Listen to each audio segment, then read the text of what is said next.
My dear young leaders and parents,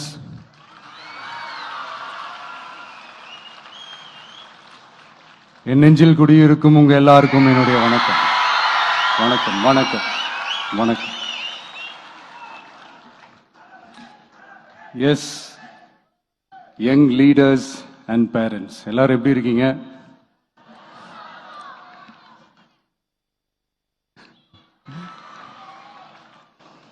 உங்க எல்லாரையும் சந்திச்சதுல மிக்க மிக்க மகிழ்ச்சி. Thank you thank you. Love you too. First of all, congratulations for your this beautiful achievements. படிப்புல சாதிக்கணும் தான், படிப்பும் சாதனை தான், அதான் மறுக்கல. பட் அதுக்காக பர்டிகுலரா ஒரே ஒரு படிப்புல மட்டும் நம்ம அச்சீவ் பண்ணியே ஆகணும் அப்படின்னு நினைக்கிறது ஒன்றும் சாதனை கிடையாது. ஒரே விஷயத்தை பத்தி திரும்ப திரும்ப யோசிச்சு உங்க ஆங்ஸைட்டியை ஏத்திக்காதீங்க. அவ்வளோ ஸ்ட்ரெஸ்ஃபுல் ஆக வேண்டிய அவசியம்லாம் ஒண்ணுமே கிடையாது. இது நான் ஏன் சொல்றேன்னா, நீட்டு மட்டும் தான் உலகமா?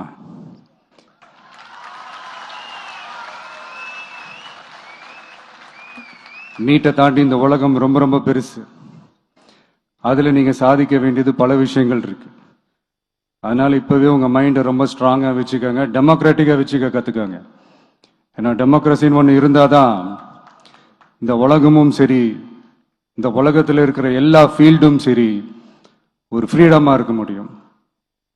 அது மட்டும் இல்ல, ஒரு முறையான ஒரு டெமோக்ரஸி இருந்தாலே போதும், எல்லாருக்கும் எல்லாமும் ஈக்குவலா கிடைக்கும். அதனுடைய ஃபர்ஸ்ட் ஸ்டெப்பா உங்க வீட்டில் இருக்கிற எல்லார்கிட்டையும் சொல்லுங்க, அவங்களுடைய ஜனநாயக கடமையை ஒழுங்கா செய்ய சொல்லுங்க.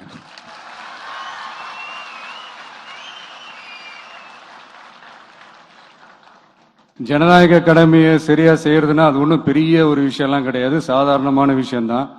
நல்லவங்க, நம்பிக்கையானவங்க, இது வரைக்கும் ஊழலே செய்யாதவங்க யாருன்னு பார்த்து தேர்ந்தெடுக்க சொல்லுங்க. அவ்வளவுதான், as simple as that. அதுதான் அந்த கடமை. நான் ஒரு 2 years பேக் இதே ஸ்டூடெண்ட்ஸ் ஃபங்க்ஷன்ல நான் சொல்லியிருந்தேன், இந்த காசு கொடுத்து ஓட்டு வாங்கி ஜெயிச்சிடலாம்னு நினைக்கிறாங்க இல்லையா, அவங்கள அந்த கல்ச்சரே யாரும் என்கரேஜ் பண்ணாதீங்க, யாரும் காசு வாங்காதீங்க, உங்க பேரண்ட்ஸ் கிட்டையும் எடுத்து சொல்லுங்கன்னு நான் சொல்லியிருந்தேன். அதை அப்படியே ஃபாலோ பண்ணுங்க.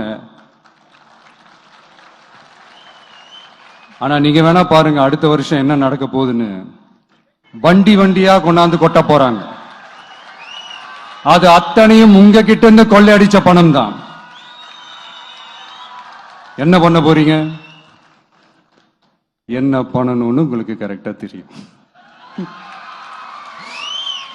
அது நான் சொல்லிதான் புரிய வைக்கணும்னு ஒன்றும் அவசியம் இல்லை.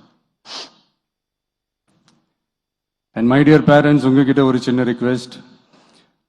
உங்க குழந்தைங்களோட விஷயத்துல எதுவும் ஃபோர்ஸ் பண்ணாதீங்க, ப்ரெஷர் போடாதீங்க, எதுவும் இம்போஸ் பண்ணாதீங்க. ஃபர்ஸ்ட் ஆஃப் ஆல் அவங்களுக்கு என்ன பிடிச்சிருக்குன்றதை தெரிஞ்சுக்கிட்டு அதுக்கு ஏற்ற மாதிரி வழி நடத்துங்க. நான் டெஃபினட்டா சொல்றேன், எத்தனை தடைகள் வந்தாலும் அவங்கவுங்களுக்கு பிடிச்ச விஷயத்துல, அவங்கவுங்களுக்கு பிடிச்ச துறையில அவங்க கண்டிப்பா சாதிச்சு காட்டுவாங்க.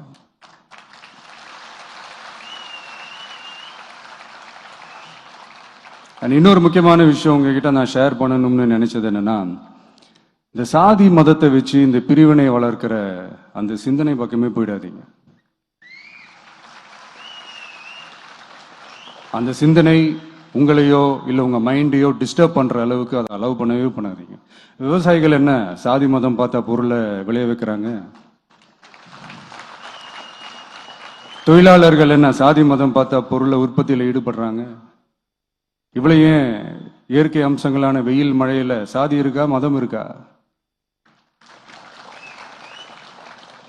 எப்படி இந்த போதை பொருட்களை எப்படி நம்ம அறவே ஒதுக்கி வைக்கிறோமோ, அதே மாதிரி இந்த சாதி மதத்தையும் ரொம்ப ஸ்ட்ரிக்டா தூரமா, எவ்வளவுக்கு எவ்வளவு தூரமா அதை ஒதுக்கி வைக்கிறீங்களோ அவ்வளவுக்கு அவ்வளவு அதை தூரமா ஒதுக்கி வச்சிருங்க. அதுதான் எல்லாருக்குமே நல்லது. ஏன்னா இப்போ ரீசெண்ட் டைம்ல பாத்தீங்கன்னா, தந்தை பெரியார் அவர்களுக்கே சாதி சாயம் பூச ட்ரை பண்றாங்க. ஒன்றிய சிவில் சர்வீஸ் எக்ஸாம்ல கூட சாதி சாயம் பூசுற மாதிரி ஒரு கேள்வி ஒன்று கேட்டு வச்சிருக்கிறாங்க. இதையெல்லாம் வன்மையாக கண்டிக்கிறோம்.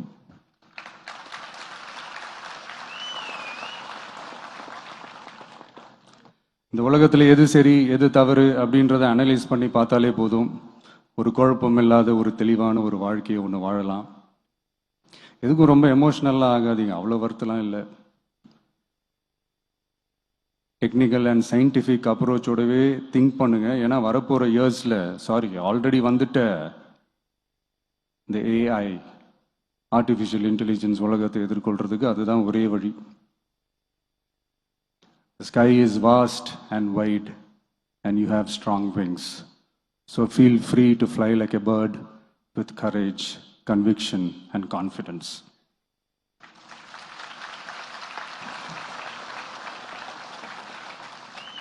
எவ்வளவோ பண்ணிட்டோம், இதை பண்ண மாட்டோமா? எவ்வளவோ பார்த்துட்டோம், இதை பார்க்க மாட்டோமா அப்படின்ற அந்த பாசிட்டிவ் நோட்டோடவே டிராவல் பண்ணுங்க. கான்ஃபிடென்ட்டா இருங்க, நல்லதே நடக்கும், வெற்றி நிச்சயம். மீண்டும் சந்திக்கும் வரை நன்றி, வணக்கம். நான் அடுத்த செட் ஆஃப் ஸ்டூடெண்ட்ஸ் கூட நான் நெக்ஸ்ட் வீக் போல் நான் மீட் பண்ணுறேன். ஸோ அவங்களுக்கும் சேர்த்து இன்றைக்கி நான் பேசினதாகவே இருக்கட்டும். ஏன்னா ஒவ்வொரு வாட்டி இந்த மாதிரி நான் அட்வைஸ் பண்ணிட்டு இருந்தேன்னா நல்லா இருக்காது, உங்களுக்கும் போர் அடிச்சிடும். So thank you. எல்லோரும் வாங்க, மீட் பண்ணுவோம்.